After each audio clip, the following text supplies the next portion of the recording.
మనకి సింహాచలం లక్ష్మీ నరసింహస్వామి గిరి ప్రదక్షిణ మనందరికీ తెలుసు. ప్రతి సంవత్సరం కూడా చాలా ప్రతిష్టాత్మకంగా అంగరంగ వైభవంగా చాలా భక్తిభావంతో చేసే గిరి ప్రదక్షిణ ఈ సంవత్సరం జూలై 28వ తారీఖున రావటం జరిగింది. దానికి సంబంధించి ఇప్పటికే ప్రిపరేటరీ మీటింగ్స్ గౌరవ కలెక్టర్ గారు, అదేవిధంగా సిపి గారు ఆధ్వర్యంలో, జీవీఎంసీ కమిషనర్ గారి ఆధ్వర్యంలో, అదేవిధంగా ప్రజాప్రతినిధుల ఆధ్వర్యంలో 2-3 మీటింగ్లు కూడా చేయడం జరిగింది. అదేవిధంగా ఎండోమెంట్ డిపార్ట్మెంట్ వాళ్ళతో కలిసి ఈరోజు కూడా లోకల్ ప్రజాప్రతినిధులు, అదేవిధంగా అఫీషియల్స్ అందరం కలిసి ఈరోజు ఇక్కడ ఏర్పాట్ల గురించి, అదేవిధంగా భక్తులకు ఎటువంటి ఇబ్బంది కలగకుండా చూడటం ఒక ఎత్తు అయితే, ఆ 2 రోజులు కూడా ట్రాఫిక్ ఇబ్బందులు కలగకుండా చూసుకోవాల్సిన బాధ్యత కూడా ఈరోజు మా డిపార్ట్మెంట్ మీద, అడ్మినిస్ట్రేషన్ అందరి మీద ఉంది. కాబట్టి దీని మీద ప్రత్యేకంగా దృష్టి పెట్టడం జరిగింది. అయితే ఈరోజు మీ అందరికీ తెలుసు, లాస్ట్ ఇయర్ చూసుకుంటే గిరి ప్రదక్షిణకి దగ్గర 5 లక్షల మందికి పైగా భక్తులు గిరి ప్రదక్షిణ చేయడం జరిగింది. సుమారుగా 32 కిలోమీటర్లు. ఎంత భక్తిభావంతో చేస్తారంటే మధ్యాహ్నం మొదలైన గిరి ప్రదక్షిణ నెక్స్ట్ డే మార్నింగ్ వరకు కూడా జరుగుతూనే ఉంటుంది. నిజంగా ఆ టైంలో 32 కిలోమీటర్లు కూడా జనసందోహంతో ఎక్కడిదక్కడ ప్రజలు కూడా నడుస్తూ భక్తిభావంతో ముందుకెళ్ళి ఆ నరసింహస్వామిని తలుచుకుంటూ ముందుకెళ్లే పరిస్థితి కూడా మనందరికీ కూడా తెలుసు. దాని నేపథ్యంలోనే 32 కిలోమీటర్లు ఏదైతే గిరి ప్రదక్షిణ రూట్ ఉందో ఆ రూట్ ఇప్పటికే డిపార్ట్మెంట్ వాళ్ళు, అదేవిధంగా ప్రజాప్రతినిధులు ఇప్పటికే జాయింట్ ఇన్స్పెక్షన్స్ కూడా చేయడం జరిగింది. జాయింట్ ఇన్స్పెక్షన్స్ చేయడమే కాకుండా కొన్ని చోట్ల ఏదైనా ఇబ్బందులు ఉంటే కనుక డిపార్ట్మెంటల్ కోఆర్డినేషన్తో ఎక్కడ కూడా భక్తులు నడిచేటప్పుడు ఎటువంటి ఇబ్బంది కలగకుండా చూసుకోవాల్సిన బాధ్యత కూడా తీసుకున్నారు. మళ్ళీ ఇంకొక 2 జాయింట్ కమిటీ మీటింగ్స్ కూడా, అంటే ఇన్స్పెక్షన్ కూడా చేసుకొని మిగతా అవన్నీ కూడా ఎక్కడైనా వర్క్ పెండింగ్ ఉంటే కూడా అవి కూడా పూర్తి చేసుకుంటారు. వీటితో పాటు అప్రాక్సిమేట్లీ స్వామివారి రథం మనకి తొలిపావంచ దగ్గర 2 గంటలకి అక్కడి నుంచి స్టార్ట్ అవుతుంది. సో అక్కడ నుంచి స్టార్ట్ అయ్యే గిరి ప్రదక్షిణ నెక్స్ట్ డే మార్నింగ్ కూడా అప్ టు 9:30, 10 వరకు కూడా సాగుతూనే ఉంటుంది. అయితే అక్కడ మనకి తొలిపావంచ దగ్గర చాలామంది కొబ్బరికాయలు కొట్టే పరిస్థితి కూడా అక్కడ ఉంటుంది. కాబట్టి దగ్గర 50 క్యూ లైన్స్తో 120 ఐరన్ స్టాండ్స్తో కలిపి అక్కడ క్యూ లైన్స్ కూడా ఏర్పాటు చేయడం జరిగింది. భక్తులు ఎవరు కూడా ఎటువంటి ఇబ్బందులు పడకుండా అక్కడికి వచ్చి వాళ్ళు మొక్కులు తీర్చుకొని మళ్ళీ స్టార్ట్ అయ్యే పరిస్థితి కూడా కనిపిస్తూ ఉంది. అదేవిధంగా ఒకటి మనకి కమాండ్ కంట్రోల్ రూమ్స్ కూడా ఓవరాల్గా చెప్పాలంటే 28 స్టాల్స్ ఏర్పాటు చేయడం జరిగిందండి. 32 కిలోమీటర్లు మొత్తం అంతా కూడా అదంతా నడిచే దారి అంతా వాటిలో 28 స్టాల్స్, హెల్పింగ్ సెంటర్స్ కూడా ఏర్పాటు చేయడం జరిగింది. గిరి ప్రదక్షిణ సహాయ కేంద్రాలు అనే పేరు మీద అందులోని administrative side, revenue side, police side, health side, all line departments ఏవైతే ఉన్నారో వాళ్ళందరూ కూడా అక్కడ ఉంటారు. 28 కౌంటర్స్ దగ్గర సహాయ కేంద్రాలు అక్కడ కూడా ఉంటారు. వాళ్ళతో పాటు 7 కంట్రోల్ రూమ్స్ ఏర్పాటు చేయడం జరిగింది. ఈ 7 కంట్రోల్ రూమ్స్ దగ్గర కూడా పబ్లిక్ అడ్రసింగ్ సిస్టమ్ దగ్గర నుంచి వాటర్ ఫెసిలిటీస్ అన్నీ, అంటే 32 కిలోమీటర్ల పరిధిలోని కూడా వాటర్ ఫెసిలిటీస్ కల్పిస్తూనే 7 కంట్రోల్ రూమ్స్ దగ్గర కూడా సపరేట్గా water facility, public addressing system, medical camp అన్నీ కూడా రన్ అవుతాయి.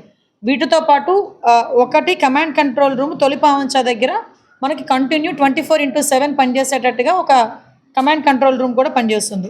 వీటితో పాటు 115 వాటర్ పాయింట్స్ని ఐడెంటిఫై చేసి 115 వాటర్ పాయింట్స్ని కూడా పెడుతున్నాం. మీకు తెలుసు యోగాంధ్ర టైంలో బబుల్స్ని ఎలాగైతే పెట్టామో అదేవిధంగా ఇక్కడ 115 పాయింట్స్లో వాటర్ బబుల్స్ని కూడా ఏర్పాటు చేయడమే కాదు, సపరేట్గా మళ్ళీ వాటర్ ప్యాకెట్స్ కానీ వాటర్ బాటిల్స్ కానీ అవైలబిలిటీ ఉంటుంది. వీటితో పాటు వచ్చిన భక్తులు ఎవరు ఇబ్బంది పడకూడదు అని 596 టెంపరీ టాయిలెట్స్ని కూడా ఏర్పాటు చేస్తున్నాం. అంటే ఈచ్ 1 కిలోమీటర్కి దగ్గర 18 to 20 మధ్యలో యావరేజ్గా చూసుకుంటే టాయిలెట్స్ కూడా మనం అరేంజ్ చేసుకోవడం జరుగుతుంది. అది జీవీఎంసీ కమిషనర్ గారు ప్రత్యేకంగా దాని మీద దృష్టి పెట్టి వాటర్ కూడా అక్కడ ఇబ్బంది లేకుండా, వాటి క్లీనింగ్లో కానీ ఎక్కడ కూడా ఇబ్బంది లేకుండా అక్కడ కూడా సపరేట్గా ఒక మనిషిని ఎండాస్ చేసి పెడుతున్నారు. అదొకటి. అదే కాకుండా ఇప్పుడు మనకి ఎక్కువ మంది అప్పు గారి దగ్గరకు వచ్చేసరికి సముద్ర స్నానాలు చేసి కూడా వాళ్ళ మళ్ళీ బయలుదేరే పరిస్థితి ఉంటుంది. దగ్గర 30 మంది ఎక్స్పర్ట్ స్విమ్మర్స్ని కూడా డిప్లాయ్ చేసుకోవడం జరుగుతుంది. 31 మెడికల్ క్యాంప్స్ని, 22 అంబులెన్సెస్లో కూడా 1+1 డ్రైవర్ని కూడా ఏర్పాటు చేయడం జరుగుతుంది. ఇవి కాక మనకి ఘాట్ రోడ్ మొత్తానికి 50 ఆర్టీసీ బస్సులు కూడా ఎంగేజ్ చేయడం జరిగిందండి. వీటన్నిటితో పాటు 100 మంది ఆఫీసర్స్, సుమారుగా అక్కడికి మనం ఇదంతా చూసుకోవడానికి దగ్గర 5,000 మంది ఆఫీసర్లు అందరూ కూడా పనిచేస్తారు. అందులో ఓన్లీ పోలీస్ డిపార్ట్మెంట్ తరపున 2,700 మందిని డిపార్ట్మెంట్ వాళ్ళని కూడా ఇక్కడ డిప్లాయ్ చేయడం జరుగుతుంది. పోలీస్ డిపార్ట్మెంట్ని కూడా డిప్లాయ్ చేయడం జరుగుతుంది. వీళ్ళతో పాటు వాలంటీర్స్ దగ్గర నుంచి, సెక్యూరిటీ గార్డ్స్ దగ్గర నుంచి, సచివాలయం స్టాఫ్ అందరూ కూడా ఇందులోని ఇన్వాల్వ్ అయ్యి ప్రతి ఒక్కరికి కూడా ఇప్పటికే వాళ్ళ వర్క్స్ వాళ్ళ పాయింట్స్ కూడా ఎంగేజ్ చేయడం జరిగింది. వాటితో పాటు చాలా అంటే ఇక్కడ మనకి మేజర్గా వచ్చే ప్రాబ్లం ఏమవుతుందంటే 28 తారీఖున సుమారుగా ఎడ్యుకేషన్ డిపార్ట్మెంట్ వాళ్ళు కొన్ని ఐడెంటిఫై చేసుకొని దగ్గర 220 స్కూల్స్కి ఆ ఒక్కరోజు లోకల్ హాలిడే డిక్లేర్ చేస్తున్నాం. 220 స్కూల్స్, ఎందుకంటే ఐన్ రూట్లోని స్కూల్ పిల్లలు ఇబ్బంది పడకూడదని 220 స్కూల్స్ని ఐడెంటిఫై చేశారు. వాళ్ళందరికీ కూడా 28వ తారీఖున local holiday. Private schools and government schools రెండు కూడా, కాలేజెస్ కూడా అన్నీ కూడా, విద్యాలయాలన్నీ కూడా ఆ రోజు హాలిడే ప్రకటించడం జరిగింది. పబ్లిక్ అడ్రసింగ్ సిస్టమ్స్ కూడా మొత్తం 40 పబ్లిక్ అడ్రసింగ్ సిస్టమ్స్, దారి పొడుగున లైటింగు, దారి పొడుగున సీసీటీవీ కెమెరాలు, ఎవ్రీథింగ్ ఈసారి పకడ్బందీగా ఏర్పాటు చేసుకోవడం జరిగింది. ఇదే కాకుండా మీకు తెలుసు RFID ట్యాగింగ్ సిస్టమ్ మీకు లాస్ట్ టైం నుంచి ఉన్నదే. ఎప్పుడు కూడా పిల్లలకి ఎక్కడ కూడా తప్పిపోకుండా, పిల్లలు పెద్దవాళ్ళు తప్పిపోకుండా ఉండేదానికి ఆ ట్యాగింగ్ సిస్టమ్ కూడా ఏర్పాటు చేస్తున్నాం. ముఖ్యంగా ట్రాఫిక్ విషయంలో మనం చూసేసరికి అండి, చాలామంది రకరకాలుగా ట్రాఫిక్ ఎలా ఆగిపోతుంది అలా అంటే లాస్ట్ ఎక్స్పీరియన్సెస్ కొన్ని ఉన్నాయి, వాటిని బేస్ చేసుకొని అదేవిధంగా కొంతమంది ఇచ్చిన సూచనలు సలహాలు, ఈరోజు సోషల్ మీడియాలో చాలామంది సూచనలు సలహాలు కూడా ఇస్తున్నారు, వాటన్నింటినీ కూడా బేస్ చేసుకొని హెవీ వెహికల్స్ డైవర్ట్ మాట ఆ ఒక్కరోజు ఆనందపురం నుంచి సబ్బవరం హైవే మీదకి వెళ్తున్నాయి. అదేవిధంగా 2 వీలర్ 3 వీలర్ కూడా డైవర్ట్ ఏం చేస్తున్నామంటే ఆనందపురం నర్వ రోడ్లో సిచ్యువేషన్ని బేస్ చేసుకొని పంపిస్తాం. సిచ్యువేషన్ని బేస్ చేసుకొని మీరు దయచేసి మీ ద్వారా ప్రజలు కూడా పెట్టేది ఏంటంటే, ప్రతి సంవత్సరం మన దగ్గర ప్రతిష్టాత్మకంగా జరిగే గిరి ప్రదక్షిణ ఎవరి భక్తులు చాలా దూర ప్రాంతాల నుంచి మన దగ్గరికి వస్తారు. 5 లక్షల మంది లాస్ట్ టైం వచ్చారంటే, ఈసారి మా కలెక్టర్ గారు అయితే 10 లక్షల మందిని మేము చూసుకోవాల్సి వస్తుందండి మేడం అని చెప్పారు. ఈవెన్ 10 లక్షలకైనా మేము రెడీగా ఉన్నాం. ఈరోజు 10 లక్షల మంది వచ్చి ప్రజలందరూ కూడా గిరి ప్రదక్షిణ చేసినా కూడా ఏర్పాట్లు మాత్రం అంతవరకు చేస్తున్నాము. కాబట్టి లోకల్లో ఉన్న ప్రజలు కూడా దయచేసి కొంచెం ఆ రోజు సమయం పాటించి డిపార్ట్మెంట్ వాళ్ళకి సహకరించాల్సిందిగా పబ్లిక్ అందరినీ కూడా మా అందరి తరపున మేము కోరుకుంటున్నామండి. పార్కింగ్ ఏరియాస్ కూడా అరౌండ్ 52 పార్కింగ్ ఏరియాస్ పెట్టాం.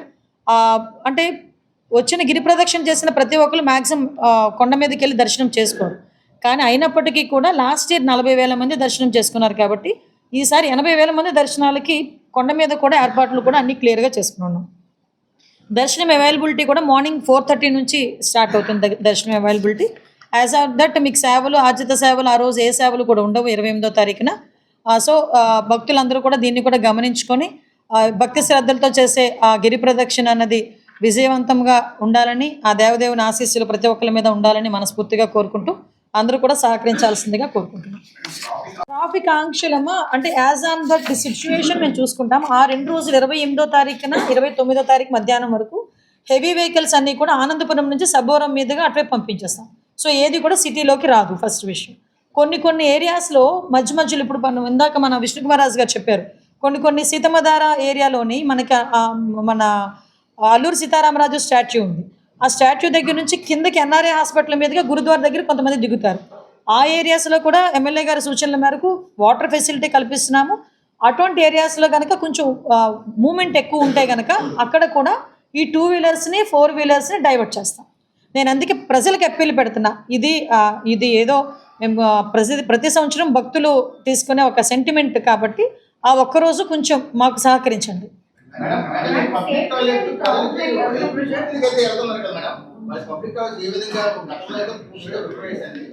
ఈసారి అందుకే ఏం చేస్తున్నామంటేనండి, పబ్లిక్ టాయిలెట్స్ ఎక్కడైతే ఉన్నాయో 6 దగ్గర మీకు ఇందాక చెప్పానండి, 600 దగ్గర పెడుతున్నామంటే ఒక్కొక్క కిలోమీటర్కి 20 ఉంటున్నాయండి.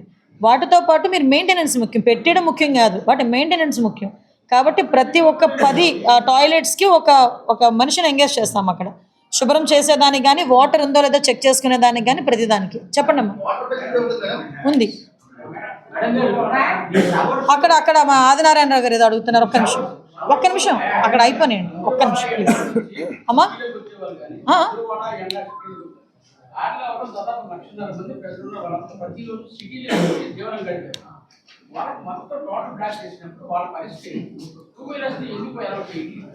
టూ వీలర్స్ని అలౌ చెయ్యము అని చెప్పట్లేదండి. దయచేసి ఒకటి మీకు ఇక్కడ గమనించుకోవాలి, క్రౌడ్ కనుక పెరిగేటప్పుడు 2 వీలర్స్ కనుక మనకు అటువైపు ఏదైనా ఇబ్బంది అయితే ఆ ఒక్క 1 అవర్ హాఫ్ అన్ అవర్ కొంత డైవర్ట్ చేస్తాం అంతే, అంతకు మించి మేము బ్లాక్ చేస్తామని చెప్పట్లా.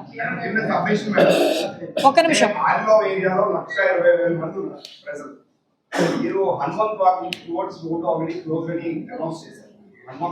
అందుకే దానికే చెప్తున్నానండి. ఈ లెఫ్ట్ సైడ్ ఏరియా సబ్మిషన్ అంటే ఆ ఏరియా వాళ్ళు లాస్ట్ టైం గొడవ పడింది, హనుమంతవాక్ నుంచి పంపించారు. వాళ్ళ ఇల్లు హైవే నుంచి 100 మీటర్ల డిస్టెన్స్ కూడా వెహికల్ పార్క్ చేయడానికి పాసిబిలిటీ లేదు, అక్కడ లోపల ప్రజలు రావడానికి లేదు, నడవడానికి దారి లేదు. సో అలాంటి ప్రజలకి ఏం చేయబోతుంది? ఇప్పుడు పైనాపిల్ కాలనీ ఉంది, పైనాపిల్ కాలనీకి అసలు సింగిల్ వెహికల్ కూడా వెళ్ళడానికి లేదు. సో ఆయన ఆ ప్రాంతంలో ఉన్న వాళ్ళకి ఏం చేస్తారు? అట్ ద సేమ్ టైం ఇప్పుడు ఎక్కడ శ్రీకాకుళం విజయనగరం నుంచి భక్తులు వస్తున్నారు. సో వాళ్ళు సింహాచలం వెళ్ళాలి. ఇక్కడ హనుమంతవాక్ దగ్గర గంట నుంచి ఒక్కొక్క పర్సన్ వెంకోజీపాలెం నుంచి హనుమంతవాక్ వెళ్ళడానికి 4 to 4.5 hours పడుతుంది. నైట్ 7 నుంచి అప్ టు 11, నాట్ బిఫోర్. రాత్రి ఏదైతే యాత్ర స్టార్ట్ అవుతుందో ఆ రోజు 7 గంటల నుంచి రాత్రి 11, 12 వరకు 4 నుంచి 5 గంటల వరకు కేవలం 2 kilometers డిస్టెన్స్. కానీ ప్రతి ఏడాది ఇది జరుగుతుంది సబ్మిషన్ అనుకో. ఏ ఇయర్ కూడా ఫుట్ఓవర్ బ్రిడ్జెస్ ప్లాన్ చేస్తామని ప్రభుత్వం అన్ని ప్రభుత్వాలు చెప్తున్నాయి. ఇప్పుడు వచ్చి ఎక్కువ చేయట్లేదు, పీక్ పాయింట్స్ ఐడెంటిఫై చేస్తుంది. ఇక్కడ ఇంకొకటి చాలా మందికి ఏంటంటే తొలి పావంచా దగ్గరికి వచ్చి దండం పెట్టుకుని కొబ్బరికాయ కొట్టిన తర్వాత మళ్ళీ తొలి పావంచా దగ్గరికే వస్తేనే గిరి ప్రదక్షిణ కంప్లీట్ అయినట్టు అన్నది చాలా మంది భక్తుల్లో ఉన్న ఆలోచన. కానీ ఇందాక మేము పంతులు గారిని వీళ్ళందరినీ అడిగితే గిరి ప్రదక్షిణ అన్నది ఎక్కడి నుంచైనా స్టార్ట్ చేసి మళ్ళీ సేమ్ అక్కడే ప్లేస్ దగ్గరికి వచ్చి కొబ్బరికాయ కొడితే అది కూడా గిరి ప్రదక్షిణే. ఇది చాలా మంది భక్తుల్లోకి కొంత తెలియలేదు. ఇందాక పంతులు గారు చెప్పి మేము అడిగాం క్లియర్గా ఏంటి విషయం అండి. దానికి ఏం చేస్తున్నారంటే ఇప్పుడు దేవస్థానం వాళ్ళు స్వామివారి రిప్లికాస్ ఏదైతే ఉన్నాయో స్వామివారి ఆ నమూనాలన్నీ కూడా సుమారుగా ఒక 4-5 ప్లేసుల్లో కూడా పెట్టేదానికి ప్రయత్నం చేస్తున్నారు ఇప్పుడు. అంటే దగ్గర మేమైతే ఒక 6 ప్లేసుల్లో పెట్టండి అని చెప్తున్నాం. ఆ 6 ప్లేసుల్లో ఎక్కడైనా కూడా వాళ్ళు కొబ్బరికాయలు కొట్టొచ్చు. అక్కడ దేవాదాయ శాఖకు సంబంధించిన అఫీషియల్స్ పూజారి ఉంటారు, డిపార్ట్మెంట్ ఉంటారు, బ్యారికేడింగ్ ఉంటుంది. మనకి తొలి పావంచా దగ్గర ఎలా అయితే కొబ్బరికాయలు కొడతామో యాజ్ టీజ్గా ఈ మిగతా ఆ ప్లేసుల్లోని కూడా అలాగే ఇంచుమించుగా రిప్లికాస్ పెట్టి జనాలు ఇప్పుడు ఫర్ ఎగ్జాంపుల్ ఇప్పుడు బ్రదర్ చెప్పారు విజయనగరం శ్రీకాకుళం నుంచి వస్తారు, వాళ్ళు మళ్ళీ తొలి పావంచా దగ్గరికి వెళ్ళి కొబ్బరికాయ కొట్టుకొని మళ్ళీ అక్కడి నుంచి వచ్చేసరికి అనుకోకూడదు కానీ పాపం 2 సార్లు అవుతుంది. వాళ్ళకి అలా కాదు, వాళ్ళకి వచ్చేటప్పుడే ఈ వెంకోజీపాలెం దగ్గర నియర్ బై ఎక్కడైనా రిప్లికా కనుక ఉంటే వాళ్ళు అక్కడే స్టార్ట్ చేసి మళ్ళీ అక్కడికి ఎండ్ చేయొచ్చు. ఇక్కడ మనకి ఇందులో ఉన్న చిన్న మనకేంటంటే వెసులుబాటు ఏంటంటే వచ్చి గిరి ప్రదక్షిణ చేసిన ప్రతి ఒక్క భక్తుడు కొండ మీదకి వెళ్ళి దర్శనం చేసుకోరు. తొలి పావంచా వాళ్ళ దర్శనం పాయింట్ అనుకుంటారు. సో ఇలాంటి తొలి పావంచా దగ్గర ఉన్న పాయింట్స్ అన్నీ కూడా ఇంచుమించుగా రిప్లికాస్ పెడుతున్నాం ఈసారి పెట్టి వాళ్ళకి ఆ ప్రాబ్లం లేకుండా చేయటం వల్ల మీరు ఏదైతే కొంత మేరకు వాళ్ళు లోపలికి వెళ్ళి మళ్ళీ బయటకు వచ్చే పొజిషన్ ఏదైతే ఉంటుందో అక్కడ ఎక్కడైతే మనకి గ్రూప్ ఎక్కువ మనకి మొబిలైజ్ అవుతారో అది కొంత మనం ప్రివెంట్ చేయొచ్చు.